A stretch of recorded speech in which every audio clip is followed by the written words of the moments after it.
Sukihontu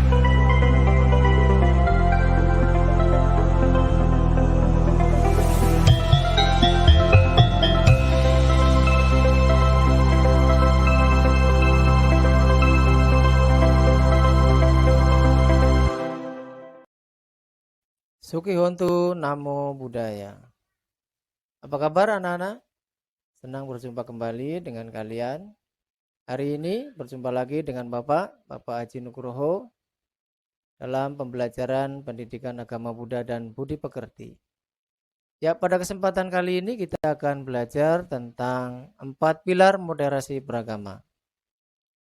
Pada akhir dari pembelajaran kita nanti, kalian diharapkan akan dapat mengerti dan memahami apa saja 4 pilar moderasi beragama dan bagaimana kaitannya dengan ajaran Buddha dalam mencintai tanah air. Mari kita mempersiapkan diri untuk belajar bersama. Semangat untuk belajar pendidikan agama Buddha bersama Bapak Haji Nugroho.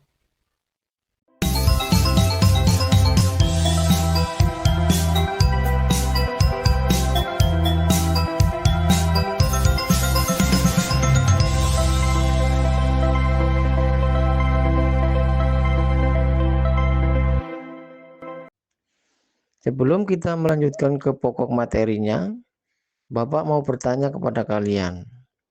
Apa yang kalian ketahui tentang pahlawan nasional? Mengapa penting bagi kita untuk mencintai tanah air? Coba kalian jawab. Ya, setelah menjawab pertanyaan Bapak tadi, mari kita coba simak baik-baik beberapa contoh tokoh pahlawan nasional, misalnya I Gusti Ngurah Rai atau Cut Nyak yang menunjukkan nilai-nilai kebangsaan dan toleransi. Nanti kalian coba amati dengan seksama ya. Oke, sekarang kita akan bersama-sama menyimak 4 indikator moderasi beragama atau yang tadi Pak Haji bilang 4 pilar moderasi beragama. Yang pertama adalah anti kekerasan.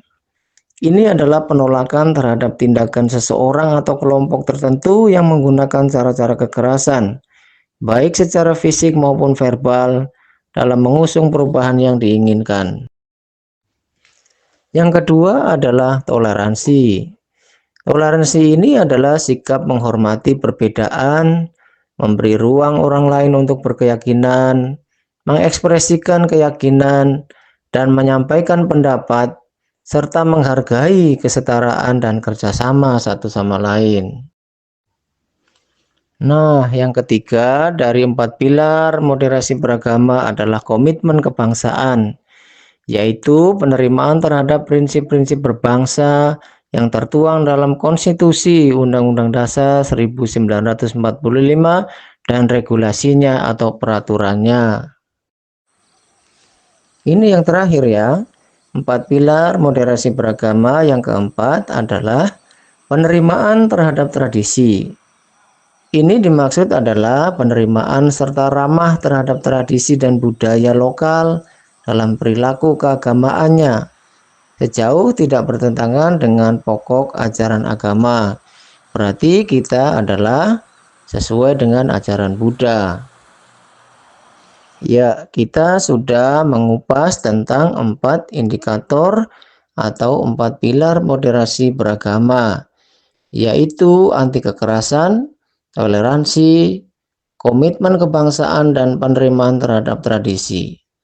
Lalu, bagaimana dengan ajaran Buddha? Ayo kita lanjutkan materi berikutnya. Guru Agung Buddha mengajarkan kita prinsip Majjhima Patipada atau jalan tengah. Ini adalah jalan yang menghindari 2 sisi ekstrim, yaitu pemuasan nafsu indera yang berlebihan dan penyiksaan diri yang keras. Prinsip keseimbangan inilah yang menjadi fondasi kuat untuk mendukung moderasi beragama di Indonesia. Sang Buddha menolak segala bentuk kekerasan, baik fisik, verbal, maupun mental. Ini adalah inti dari moralitas Buddha. Di dalam Pancasila yang pertama berbunyi Panatipata Wiramani Sikapadang Samadhyami, Aku bertekad melatih diri menghindari membunuh makhluk hidup. Sila ini bukan hanya larangan membunuh, tetapi juga anjuran untuk mengembangkan kasih sayang kepada semua makhluk. Sekarang mari kita lanjut ke indikator yang kedua, yaitu toleransi. Di dalam agama Buddha, toleransi bukan sekedar membiarkan orang lain berbeda, melainkan memahami dan menghargai perbedaan tersebut dengan bijaksana. Kita sebagai umat Buddha mengembangkan 4 kediaman luhur atau Brahmawihara, yaitu metta, cinta kasih, karuna, welas asih, ingin meringankan penderitaan orang lain, mudita, turut berbahagia atas kebahagiaan orang lain, dan UPK, keseimbangan batin. Lalu, bagaimana Sang Buddha mengajarkan kita terkait dengan komitmen kebangsaan? Nah, di dalam Sigalawattha Sutta, Sang Buddha mengajarkan kepada kita bahwa kita dapat mengatur etika sosial, termasuk kewajiban seseorang terhadap masyarakat dan negara, mematuhi hukum negara yang berlaku selama tidak melanggar prinsip moral atau sila. Ini adalah kewajiban seorang umat. Nah, sekarang yang terakhir ya. Sang Buddha mengajarkan kita untuk penerimaan terhadap tradisi juga loh. Karena di dalam agama Buddha dikenal sangat adaptif atau fleksibel. Ketika masuk ke dalam budaya baru yang dikenal sebagai upaya kausalya atau cara-cara yang terampil. Sepanjang sejarah, Buddhisme selalu berpadu dengan budaya lokal. Misalnya, Buddhisme di Tiongkok berbeda budayanya dengan di Thailand atau di Jawa. Penghormatan kepada kearifan lokal.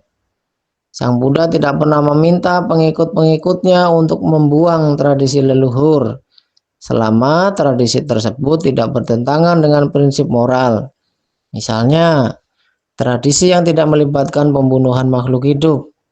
Ini sejalan dengan ajaran Buddha tentang penerimaan terhadap tradisi. Sudah paham kan? Yuk simak kembali ringkasan dari ajaran Buddha tentang 4 indikator moderasi beragama. Yang pertama, anti kekerasan. Konsep Buddha adalah ahimsa dan metta. Kita bisa mengaplikasikan menghindari ujaran kebencian dan konflik fisik. Kemudian toleransi. Ajaran Buddha menekankan pada UPK dan Brahmawihara. Kita bisa praktek menghormati cara ibadah agama lain tanpa menghakiminya. Dan yang ketiga adalah komitmen kebangsaan. Ajaran Buddha mengedepankan kata nyuta dan dhamma negara. Prakteknya adalah taat hukum, membayar pajak, dan menjaga persatuan. Nah, yang terakhir adalah penerimaan tradisi. Sang Buddha mengajarkan upaya kausalya. Kita bisa laksanakan dengan merawat seni budaya lokal seperti wayang, tarian, dan itu sebagai sarana kebajikan kepada banyak orang. Ya, anak-anak sekalian, dari penjelasan Pak Haji tadi tentang 4 pilar moderasi beragama, kalian sekarang sudah dapat mengerti dan memahami serta menganalisis bagaimana kaitan ajaran Buddha untuk mewujudkan moderasi beragama tersebut.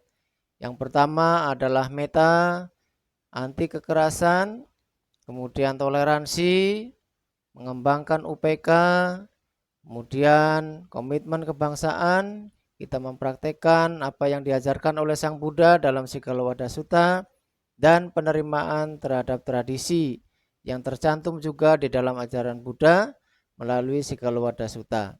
Baik, dengan demikian pembelajaran kita telah usai. Semoga kalian dapat mempraktekkan ajaran Buddha dalam kehidupan sehari-hari, terutama di dalam moderasi beragama, bersama teman-teman, bersama orang tua, bapak dan ibu guru, baik di sekolah maupun di masyarakat. Tetap berbuat baik, semangat berbuat baik, tetap belajar dhamma dengan tekun. Mari kita akhiri pembelajaran hari ini dengan beranjali dan mengucapkan patana. Sabbe satta bhavantu sukhitata, Semoga semua makhluk berbahagia. Sadu, sadu, sadu. Sampai jumpa di pembelajaran agama Buddha berikutnya.